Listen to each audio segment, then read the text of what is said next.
সারা take দুনিয়ায় সবসময় একটি বিতর্ক লেগেই থাকে। iOS ভালো না অ্যান্ড্রয়েড ভালো, আইফোন ভালো না অ্যান্ড্রয়েড ফোন ভালো। যে যার ইউজার যে যেটাতে কমফোর্ট ফিল করে সে সেটাকেই ভালো বলে, বা যার যেখানে সুবিধা পায় সেখানে সে ভালো বলে জাহির করে। কিন্তু আমি যদি বলি যে সারা পৃথিবীর সকল মোবাইল কোম্পানিকে ইনডাইরেক্টলি পথ দেখায় বা নিয়ন্ত্রণ করে থাকে আইফোন নির্মাতা প্রতিষ্ঠান অ্যাপল। কিভাবে এই নিয়ন্ত্রণটা তারা করে যাচ্ছে বা মার্কেটে ডমিনেট করে যাচ্ছে সেটি আজকে আমাদের আলোচনার বিষয়। তো ভিডিওটি খুব ইন্টারেস্টিং, সম্পূর্ণ নাটেন দেখতে থাকুন আর অবশ্যই চ্যানেলটি সাবস্ক্রিপশন করে রাখবেন পরবর্তী ভিডিও সবার আগে পাওয়ার জন্য। নোটিফিকেশন বেল অন করে দেবেন। চলুন মূল ভিডিওতে। তাহলে অ্যাপল কিভাবে অন্যান্য মোবাইল কোম্পানিকে নিয়ন্ত্রণ করে থাকে ইনডাইরেক্টলি, সেটি আমরা আজকে জানব। সর্বপ্রথম আমরা একটু পিছনের দিকে যাই। যখন সারা পৃথিবীতে সবচেয়ে এক্সক্লুসিভ মোবাইল বলা হচ্ছিল ব্ল্যাকবেরিকে, যেখানে অনেকগুলো বাটন ছিল, ডিরেক্ট কিউআইড কিবোর্ড কমপ্লিট ব্ল্যাকবেরি সেটে ছিল, এবং তখনকার সময়ে ব্ল্যাকবেরি সেটটাই ছিল সবচেয়ে বেশি ইনক্লুসিভ এবং সবচেয়ে ডিমান্ডেবল ফোন।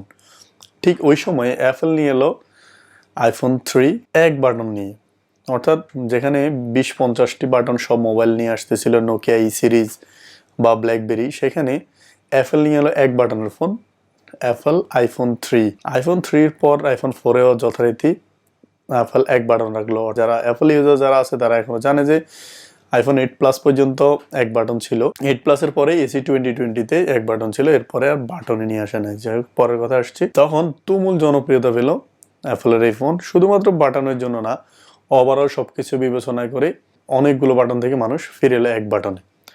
অর্থাৎ মোবাইল কোম্পানিগুলো আস্তে আস্তে পরিবর্তন শুরু হলো। স্যামসাং বা অন্যান্য কোম্পানি হোম বাটন দিল বা ব্যাক বাটন, 3 বাটন নিয়ে আসলো, 2টি টাচ একটি হোম বাটন। স্যামসাং সহ অনেকগুলো কোম্পানি এভাবে চলে আসলো। তারপরে শুরু হলো অ্যাপল কি করলো, আইফোন 7 থেকে 3.5 অডিও জ্যাক বন্ধ করে দিল, অর্থাৎ 3.5mm যে হেডফোন জ্যাকটা ছিল সেটি বন্ধ করে দিল। অডিও জ্যাক বন্ধ করার পর আস্তে আস্তে অনেকগুলো বড় বড় কোম্পানি, পিক্সেল পর্যন্ত তাদের 3XL-এ 3.5mm অডিও জ্যাক ছিল না। অ্যাপল তাদের আইফোন 5s থেকে নিয়ে এলো ফিঙ্গারপ্রিন্ট সেন্সর, অর্থাৎ মোবাইলের টাচ আইডি যেটা, সেই টাচ আইডিটা নিয়ে এলো, টাচ আইডি ফিঙ্গারপ্রিন্ট টাচ দিয়ে লক খোলা। অ্যাপলের দেখা দেখি সবগুলো অ্যান্ড্রয়েড কোম্পানি বা অন্যান্য কোম্পানিও ফিঙ্গারপ্রিন্ট সেন্সর নিয়ে আসলো। কেউ হোম বাটনে আনলো, কেউ পিছনে আনলো, কেউ লক বাটনে নিয়ে আসলো, অর্থাৎ ফিঙ্গারপ্রিন্টের সেন্সর শুরু হয়ে গেল। আইফোন 7 প্লাস থেকে শুরু হলো পোর্ট্রেট মোড, অর্থাৎ ব্যাকগ্রাউন্ড ব্লার করে ডিএসএলআর মতো ছবি তোলা মোবাইল ক্যামেরা দিয়ে। তারপরে অ্যাপলকে কপি করা শুরু করলো সব কোম্পানি, পোর্ট্রেট মোড শুরু হয়ে গেল। অ্যাপল নিয়ে আসলো ফেস আইডি। তারপরে অনেকগুলো কোম্পানি ফেস আইডির চেষ্টা করলো, কিন্তু অ্যাপলের মতো কেউ এখন পর্যন্ত ওইভাবে ফেস আইডি আনতে পারলো না। তারপরে অ্যাপল কি করলো, আনলো চার্জারবিহীন ফোন, শুধুমাত্র কেবল এবং মোবাইল ফোন। যদিও তারা এটা পরিবেশের দোহাই দিয়ে বা বিভিন্ন যে কোনোভাবে এটা অনেক সমালোচিত বিষয় যে মোবাইল দেয় বা চার্জার দেয় না। কিছু কিছু দেশে এটি নিয়ে মামলাও খেয়েছিল অ্যাপল, যে মোবাইল দিবে চার্জার দিবে না কেন। আবার কেউ কেউ বলে যে না, অ্যাপল চার্জার দিয়ে আলাদা ব্যবসা করার জন্য চার্জার দিচ্ছে না। যদি অ্যাপলের যুক্তি হচ্ছে পরিবেশের বায়ুমণ্ডলীয় উষ্ণতা, যেটা জলবায়ু পরিবর্তনের ক্ষেত্রে ভূমিকা রাখার জন্য তারা একাধিক চার্জার ব্যবহারকে নিরুৎসাহিত করা শুরু করলো, এবং তারা নিয়ে আসলো কি ওয়্যারলেস চার্জারের মাধ্যমে একটি চার্জার দিয়ে সবগুলো ডিভাইসে চার্জিং করা যায়। সর্বশেষ তারপরে আনলো সিনেমেটিক মোড, আইফোন 13 থেকে সিনেমেটিক মোড আনলো।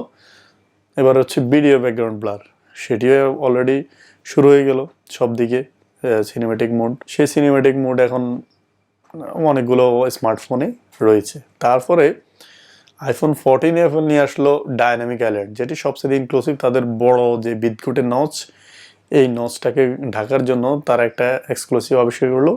এই ডায়নামিক আইল্যান্ডটাও এখন অলরেডি কপি হওয়া শুরু করলো, যদিও ডায়নামিক আইল্যান্ডের মতো করেই কিছুটা আগের মতো ছিল, কিছু কিছু অ্যান্ড্রয়েড কোম্পানি দাবি করেছে, কিন্তু ওইরকম অ্যাপলের মতো এক্সক্লুসিভ ছিল না। তারপরে তারা এখন নিয়ে আসলো ক্র্যাশ ডিটেকশন মোড, যেটা এখন দেখা যাচ্ছে যে বিভিন্ন কোম্পানি সেই ক্র্যাশ ডিটেকশন মোডেই চলে যাচ্ছে।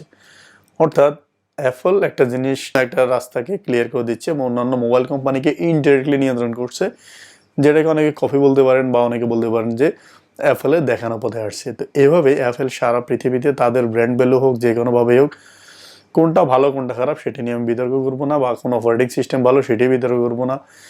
বিষয় হচ্ছে যে অ্যাপল যে পথ দেখায় সেই পথে অন্যান্য কোম্পানি হাঁটা শুরু করে। এটির জন্যই হয়তো বা অ্যাপলের এত ভ্যালু থাকে, কোম্পানিগুলো হয়তো অ্যাপলকে ভ্যালু দিয়ে থাকে বা অ্যাপলের ভ্যালু বেড়ে যায়। এটি হচ্ছে আসলে আজকে আলোচনার মূল বিষয়, যে অ্যাপল যেদিকে হাঁটে, যেটা করে অন্য কোম্পানি সেটাকে কপি করা শুরু করে। তো ভিডিওটি ভালো থাকলে অবশ্যই লাইক, কমেন্ট, শেয়ার করতে ভুলবেন না। আজ এ পর্যন্ত। আল্লাহ হাফেজ, আসসালামু আলাইকুম।